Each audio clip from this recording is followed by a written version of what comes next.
The chair scraped back from the table so hard that it left a mark on the hardwood floor, and that sound, that single, ugly scrape, was the last thing Delia heard clearly before the room went quiet in a way that had nothing to do with silence. Her husband's hand had already moved.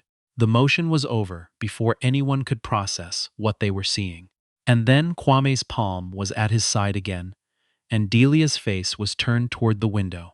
And the only evidence of what had just happened was the faint red rising along her cheekbone and the way her water glass trembled on the table without anyone having touched it. Nobody moved. There were 23 people seated at that table in the Ashford family's Muskoka cottage, which was not a cottage in any reasonable sense of the word, but a 7,000 square foot cedar and stone structure on a private lake north of Gravenhurst, accessible by a gated road and, in winter, by snowmobile. There was Kwame's mother, Elspeth Ashford, at the head of the table, wearing the kind of cream linen that suggested she had never once in her life worried about stains. There was his older brother Conrad with his wife Philippa, who had the particular talent of looking sympathetic and doing absolutely nothing. There was Kwame's university roommate Desmond, now a partner at a Bay Street firm, who had been mid-sentence about the Raptors when it happened, and whose mouth was still slightly open. There was a woman Delia had never been formally introduced to, someone's cousin from Calgary, who was pressing her napkin to her lips with both hands. There was Kwame's Aunt Rosalind, who had once told Delia, at a different family gathering, that she was impressed by how well Delia spoke, and had said it as though it were a compliment. Not one of them said a word. Delia looked at her water glass. The trembling had stopped. She thought, in a strange and distant way, that it was interesting how the body kept making observations even when the mind had gone somewhere else entirely. She noticed the pattern on the tablecloth. She noticed that the candle nearest to her had a small black curl of wick that needed trimming. She noticed that outside, across the lake, the lights of another cottage were reflected in the water in long yellow stripes, and that a loon was calling somewhere in the dark, and that the sound of it was unbearably lonely. She had been married to Kwame Ashford for 11 years. She had spent 11 years learning the particular architecture of this family, its rules and its silences, its unspoken hierarchies, the way certain conversations simply did not happen, and certain names simply did not come up, and certain questions were met with the same polite blankness that a wall offers when you speak to it. She had spent 11 years watching Elspeth Ashford arrange seating charts at family events that placed Delia consistently at the far end of the table, near the door to the kitchen, in the seat with the wobbly leg that nobody had ever bothered to fix. She had spent 11 years listening to Kwame explain, patiently and at length, that his family was just private, that they were just reserved, that they didn't mean anything by it, that she was being sensitive, that she needed to understand how things worked in families like his. Families like his. She had understood, by the third year, what he meant by that. She had been slower to understand what it meant for her. In the beginning, she had tried. That was the thing she returned to. In the long, quiet hours after the moments that mattered, she had tried. She had brought wine to dinners at the Ashford House on Forest Hill, always the right label, always researched beforehand. She had learned the names of Elspeth's preferred charities and made donations. She had shown up to the Muskoka weekends, even when the drive up Highway 11 felt like driving towards something she couldn't name, something that had no edges, just a cold and steady pressure. She had laughed at Conrad's jokes, which were not funny. She had admired Philippa's renovations, which were, in fairness, quite good.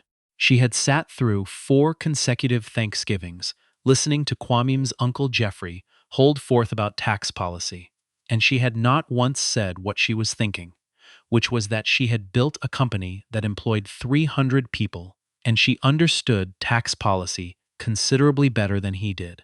She had not said it because Kwame had asked her not to. He had asked her, early on, not to talk too much about work at family dinners. It made people uncomfortable, he said. He said it gently. He said it the way he said most things to her in those years, with a careful softness that she had once mistaken for love, and had later come to understand, was something else, something that looked like consideration from the outside, but felt, from the inside, like being slowly and methodically made smaller. The first time Elspeth had looked through her, Delia had assumed it was an accident. It was at a birthday party for Conrad's youngest, a backyard affair with a bouncy castle, and too many adults standing around with Prosecco. And Delia had said something. She couldn't even remember what. Something small, an observation about the weather or the traffic on the 400. And Elspeth had simply continued her conversation without acknowledging that Delia had spoken. Not a pause, not a glance. Nothing. As though the air near Delia had produced a sound, and Elspeth had chosen not to locate its source. Delia had told herself it was noise. The party was loud. It was nothing. By the fourth year, she had stopped telling herself it was nothing. There had been the Christmas gathering, where the family photograph was taken in the living room, in front of the tree, and Delia had positioned herself beside Kwame, naturally, the way a wife stands beside her husband, and Conrad had said, cheerfully, that they should do immediate family first, and the photographer, hired, professional, presumably neutral, had waited while everyone assembled, and Delia had stepped back to make room and had waited, and the photo had been taken, and Kwame had not reached for her hand or said a word about it, and afterward, when she raised it quietly in the car on the drive home, he had said that Conrad hadn't meant anything by it, and that she always looked for problems where there weren't any. She had not cried until they reached the gardener. There had been the Easter weekend when Philippa's mother, visiting from Halifax, had asked Delia how long she had worked for the family, and Delia had taken a moment, a beat too long, she knew. She felt it. Before saying she didn't work for the family, she was married to Kwame. She was Kwame's wife, and the woman had said, "Oh, of course, how lovely," and had moved away to find more wine. And Rosalind, who had overheard, had made a face that was almost sympathy, and then made herself busy with the cheese board. There had been the summer when Elspeth had taken Delia aside after dinner, the first and only time Elspeth had ever sought her out for a private conversation, and had said, with genuine apparent kindness, that she hoped Delia understood how much the family valued stability, how important it was to Kwame's father's legacy, that the family present a certain image, and that she hoped Delia was, as she put it, comfortable with that. Delia had said yes. She had said it before she understood what she was agreeing to. She had thought about that conversation many times in the years that followed. She had turned it over the way you turn over a stone that has been in your shoe for a long time, looking at it, trying to understand exactly how something so small had done so much damage. Kwame was not a cruel man. She believed that, even now, sitting at this table in Muskoka, with her cheeks still warm and the loon still calling outside, he was not cruel the way a person who intends harm is cruel. He was cruel the way a house with bad insulation is cold. Not because it means to be, but because something essential was never properly built. He had grown up watching his father speak over his mother. He had grown up in a family where women managed things from behind the curtain and were thanked for it quietly and not otherwise acknowledged. He had grown up with money that had been in the family long enough to feel like weather. Just a condition of the world, not a choice that anyone had made. He had never, in 11 years, hit her. Until tonight. It had started with something so ordinary she almost couldn't reconstruct it. A comment she had made about the cottage renovation. Something about the dock needing reinforcement before winter. And he had said she didn't need to worry about that. And she had said she wanted to be part of those decisions, since they used the cottage too. And his mother had made a small sound, not quite a word, and Kwame's face had changed in the way it sometimes changed at these dinners.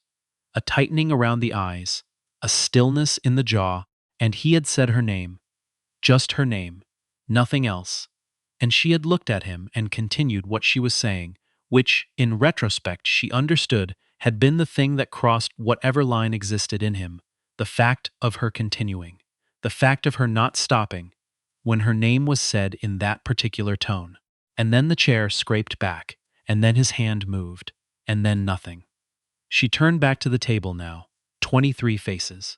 23 people who had seen exactly what she had seen, and who were doing the particular thing that people with a great deal to lose do when confronted with something they cannot ignore. They were making themselves very busy looking at other things. Desmond had located something interesting in his wine glass. Philippa was refolding her napkin. Conrad was cutting a piece of meat with tremendous focus. Rosalind was looking at the candles. The woman from Calgary was looking at the floor. Elspeth was looking at Delia. Not with sympathy, not with horror, with something that Delia could only describe, later, as management. A cool and practiced assessment of a situation that needed to be contained. Kwame's phone was on the table near his plate. It buzzed.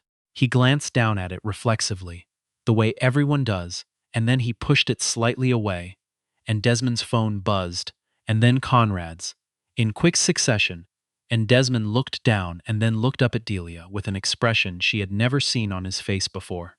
His mouth opened and closed. He looked back down at his phone. Delia's own phone was in the pocket of her jacket, which was hung on a hook near the back door. She had not brought it to the table because Elspeth felt strongly about phones at dinner. She had left it on the hook, as she always did when she was here, because she had spent 11 years accommodating the preferences of people who had never once accommodated hers. Conrad said, quietly, "Quam." Something in his voice made Elspeth turn to look at him. Conrad was holding his phone so that Kwame could see the screen. What was on the screen was a notification from the CBC News app. The headline was a single sentence.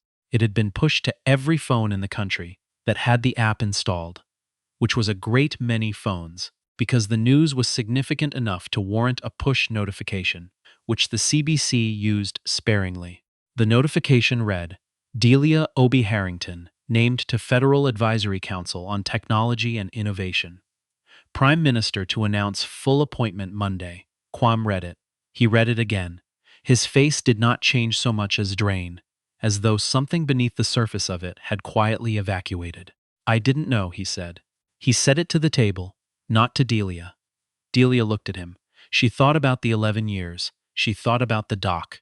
She thought about the Christmas photograph and the Easter weekend, and Elspeth's voice saying "comfortable" with that in a tone that had assumed the answer before the question was finished. She thought about the drive home on the Gardner. She thought about the 4 Thanksgivings and Jeffrey's opinions about tax policy, and how she had sat quietly and smiled and not said what she knew. She thought about the morning, 8 years ago, when she had stood in the kitchen of their house on Walmer Road making coffee, and had read an email from her chief operating officer saying that Obitech Solutions had cleared its first 100 million in revenue, and she had stood there for a moment and then made 2 cups of coffee because Kwame was still asleep upstairs. And he had come down 20 minutes later, and she had said the company did really well this year, and he had said that was great, and he had picked up the newspaper.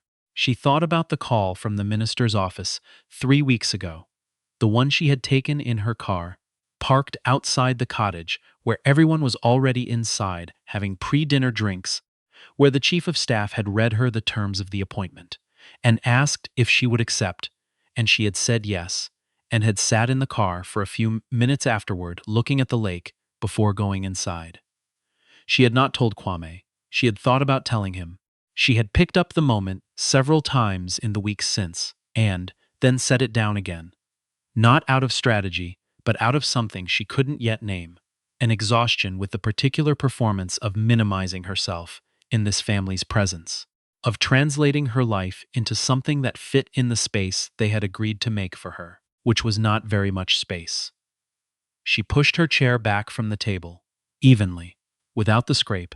She stood up. She looked around the table one more time, at all 23 faces, at Conrad with his phone, and Desmond with his mouth still slightly open, and Philippa with the carefully refolded napkin, and Rosalind near the candles, and Elspeth with her management face, and Kwame with his drained one. She said, "Good night. Not goodbye. Good night." The difference mattered to her, though she couldn't have explained why. She walked to the back door and took her jacket from the hook and put it on.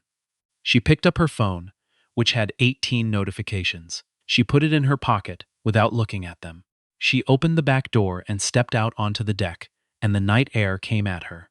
Cool and clean and smelling of lake water and pine and something else, something that took her a moment to identify, which was simply the smell of being outside, being in open air, being in a space that had no walls and no curtain and no seat near the kitchen door. The loon called again, somewhere on the water. She stood on the deck for a moment and listened to it. Then she walked down the steps to the dock, and she stood at the end of it. And she looked at the water, which was very still, which was very dark, and which reflected the sky in a way that made the stars look like they were below her as well as above her, so that she was for a moment standing in the middle of them. Her phone buzzed in her pocket. She took it out and looked at the screen. It was her COO, Ninkechi. The text said, "It just went public. We're trending." "You okay?" She typed back, "I'm okay. Talk tomorrow." She put the phone back in her pocket. Behind her, through the glass doors of the cottage, she could see the table. She could see the shapes of people. Quam now standing. Conrad beside him, Elspeth still seated. She could see Desmond, who had gotten up and was standing near the window looking out, though he couldn't see her where she was standing in the dark. She turned back to the water. She thought about the woman she had been before this family, before the Muskoka cottage and the Forest Hill house, and the Christmas photographs and the dinner tables with the wobbly chairs. She had grown up in Scarborough, in a 3-bedroom house on a street where the sidewalks buckled in the frost every winter, and her mother worked doubles at the hospital and came home smelling of antiseptic and fell asleep during the news. She had studied computer engineering at Ryerson on loans and scholarships, and a part-time job at a call center in Etobicoke, and she had stayed up nights reading about venture capital and market gaps and the particular inefficiencies in logistics software that nobody else had thought were interesting, and she had been right about that, and she had built something from it. She had built something real, something that employed people and served clients and had her name on the door. She had never once needed any of this family to be anything other than what it was. She understood that now, standing on the dock in the dark, not as a new thought. She had known it for years, in the way you know something you are not ready to act on, but as something she had finally allowed herself to feel without immediately apologizing for it. Inside the cottage, the glass door slid open. She heard footsteps on the deck, then on the stairs, then on the dock behind her. The dock shifted slightly under the new weight. The way docks do, a small rise and fall of water beneath. Kwame stopped a few feet away. She could hear him breathing. He said, "Delia." She waited. He said, "I didn't know about the appointment." "I know you didn't. Why didn't you tell me?"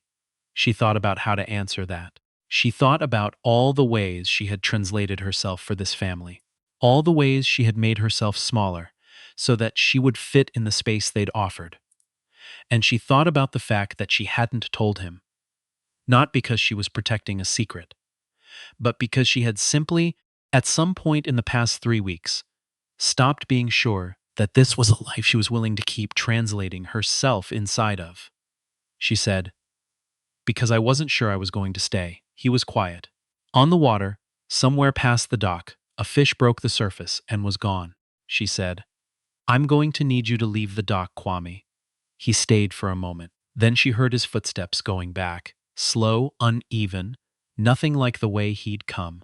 The dock shifted again. The footsteps went up the stairs and across the deck, and the glass door slid open and closed. She stood there for a long time after he was gone, the stars below her and above her, the loon somewhere in the dark, still calling, the way loons call, not for an answer, but because it's what they do. By Monday morning, her name was in every paper in the country. By Monday afternoon, 3 journalists had called her office, 2 had called her publicist, and 1 had driven to the Scarborough house where her mother still lived and had knocked on the door and been told, politely and firmly, to please leave the property.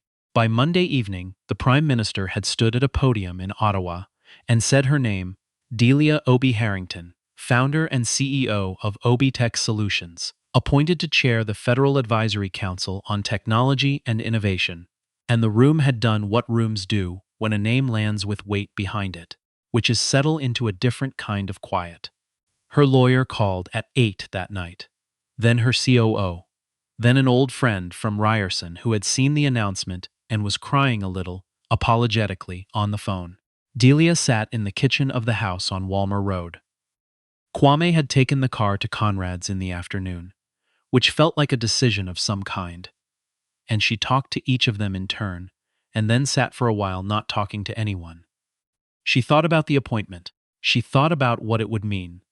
The council work, the policy implications, the particular opportunity to build something at a scale she hadn't operated at before. She thought about the dock, about the stars in the water, about the sound of footsteps going away. She thought about the fact that she was 53 years old and had built a company from a Ryerson library table and $3,000 of student credit and sheer unreasonable belief, and had turned it into something that would outlast most of what the Ashford family would ever build, and had spent 11 years attending dinners where she sat near the kitchen door and smiled and minimized herself and called it love. She picked up her phone. She opened a new message and typed in Ketchy's name. She wrote, "Let's set up time this week. I need to think through some structural changes." Then she set the phone down and went to make tea, and the kettle filled, and the water heated, and the house was very quiet around her. The particular quiet of a space that is yours alone. And she stood at the kitchen window and looked out at the street where the cars were parked in the dark, and the neighbor's porch light was on. And someone was walking a dog past the end of the driveway, unhurried, a figure in the night. She did not feel the way she had expected to feel. She had expected, she realized, to feel something large, relief or rage or grief, or some combination of them all, some enormous weather event. Instead, she felt something smaller and more permanent, like a knot being loosened that had been in place so long she'd stopped noticing it was there. The kettle clicked off. She poured the water. She would call her mother in the morning. She would go to Ottawa on Wednesday for the preliminary briefing. She would meet with her lawyers. She would figure out what came next. In the orderly and deliberate way she figured out most things. Not quickly, but correctly.